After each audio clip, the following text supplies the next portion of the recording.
നമസ്കാരം, ഇത് filmy beat Malayalam. മലയാളത്തിലെ സൂപ്പർ താരങ്ങളെല്ലാം പങ്കെടുത്ത അവാർഡ് നിശയായിരുന്നു ഏഷ്യാനെറ്റിന്റേത്. എന്നാൽ ഏഷ്യാനെറ്റ് മമ്മൂട്ടിയെ അപമാനിക്കുവാൻ ശ്രമിച്ചുവോ എന്നാണ് ചിലർക്കറിയേണ്ടത്. അതേന്നാണ് സിനിമാ മംഗളം റിപ്പോർട്ട് ചെയ്യുന്നത്. ഇത്തവണ ഏഷ്യാനെറ്റ് സിനിമാ അവാർഡ് വേദിയിൽ ഇത് സംഭവിച്ചുവെന്നാണ് മംഗളം പറയുന്നത്. മികച്ച നടനുള്ള അവാർഡ് കിട്ടിയത് മോഹൻലാലിനായിരുന്നു. അവാർഡ് നൽകുമ്പോൾ ലാലിനെ വാനോളം ഏഷ്യാനെറ്റ് പുകഴ്ത്തി. ഈ സമയം ചാനൽ ലൈവ് പരിപാടിയിൽ സൂം ചെയ്ത് കാട്ടിയത് മമ്മൂട്ടിയായിരുന്നു. ഇത് മഹാനടനെ അപമാനിക്കാനായിരുന്നുവെന്നാണ് സിനിമാ മംഗളം പറയുന്നത്.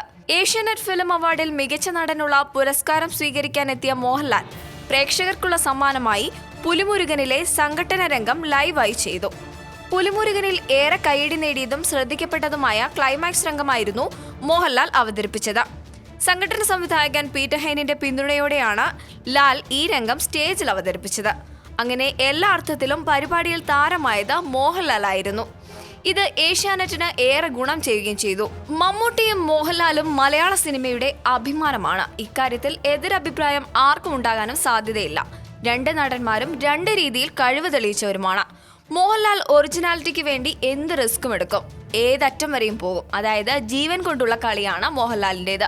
മമ്മൂട്ടി റിസ്ക് സീനുകളിൽ അധികം അഭിനയിക്കാറില്ല. പകരം നല്ല അഭിനയ പ്രാധാന്യമുള്ള കഥകൾ തേടി അത്തരം സിനിമകളിൽ അഭിനയിക്കും. രണ്ടുപേരെയും പ്രേക്ഷകർക്ക് ഇഷ്ടമാണ്.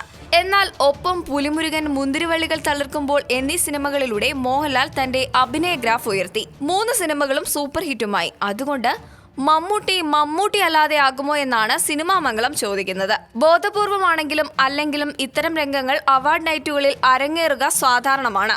മോഹൻലാലിന് അവാർഡ് കൊടുക്കുമ്പോൾ മമ്മൂട്ടിയെ സൂം ചെയ്യുന്നതും മമ്മൂട്ടിക്ക് അവാർഡ് കൊടുക്കുമ്പോൾ മോഹൻലാലിനെ സൂം ചെയ്യുന്നതുമൊക്കെ പതിവ് പരിപാടിയുമാണ്. കായികവേദിയിലേക്ക് നോക്കുകയാണെങ്കിൽ മികച്ച ലോക ഫുട്ബോളർക്കുള്ള പുരസ്കാരം നൽകുന്ന ബാലന്തിയോർ വേദിയിലും മറ്റും നമുക്ക് ഇത്തരം രംഗങ്ങൾ കാണാനും കഴിയാറുണ്ട്. മെസ്സിക്ക് അവാർഡ് കൊടുക്കുമ്പോൾ ക്രിസ്ത്യാനോ റൊണാൾഡോയെ സൂം ചെയ്യുന്നതും ക്രിസ്ത്യാനോയ്ക്ക് അവാർഡ് കൊടുക്കുമ്പോൾ മെസ്സിയെ സൂം ചെയ്യുന്നതുമൊക്കെ സ്ഥിരം സംഭവങ്ങളാണ്. ഇതൊക്കെ ശരിയായിരിക്കാം, എങ്കിലും ഏഷ്യാനെറ്റ് ചെയ്തത് ശരിയായോ എന്നാണ് ചില ആരാധകരുടെ സംശയം. ഈ വാർത്തയോട് നിങ്ങൾക്കും പ്രതികരിക്കാവുന്നതാണ് കമന്റിലൂടെ. വാർത്ത ഇഷ്ടമായെങ്കിൽ share it, like it and subscribe to Filmibeat Malayalam.